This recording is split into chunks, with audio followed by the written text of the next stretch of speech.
Hello student, myself Astos Dubey. Today will be discuss about studying the past. Past के बारे में हम अध्ययन करेंगे past, present and future.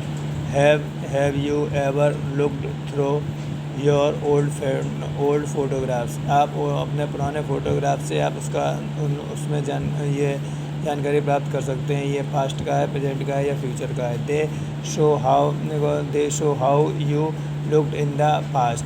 आप पास्ट में किस तरीके के दिखाई पड़ते थे. The past talks about past के बारे में.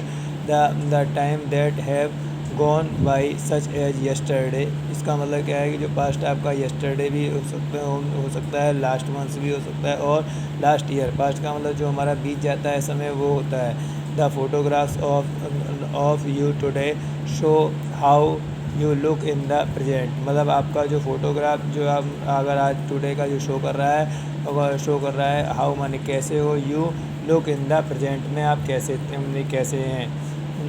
Number when you make plans to go somewhere tomorrow. अगर आप कहीं पर मतलब जब आप कहीं पर प्लान्स करते हैं बाहर जाने का, टुमारो कल, और a week later you make plans. एक महीने के बाद जब आप वापस फॉर द फ्यूचर में आते हैं, तो the time that it yet to come is no that future. जब उसके बाद आप वापस आते हैं तो उसको हम बोलते हैं फ्यूचर.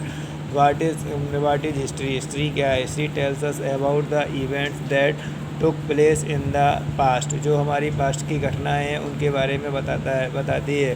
द थिंग्स दैट जो वस्तुएं that happened to you in the past के बारे में. Together from your history. मतलब हिस्ट्री के बारे में.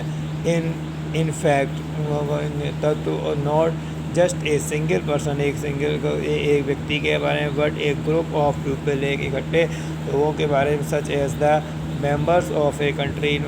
जो आपके पूरे देश के बारे में. Can also have a history. मतलब उनका इतिहास के बारे में बताती है. In our country too many events. Our हमारे देश में टू भी मैनी जो भी घटनाएँ हैं have taken place in different periods of time. मतलब विभिन्न समय की अवधि में. Our country has changed from what it is was then to what it is now. अब देन माने तब और नाउ माने अब. Doctor Rajendra Prasad become the first president of independent India in 1950. Now the president of India is on 2016 is Pranab Mukherjee. Before 2002, people in Delhi mostly used DTC buses as from a public transport. The public transport system in Delhi has improved with the introducing the Delhi metros. It has now made traveling east for people के लिए easier for the people के लिए.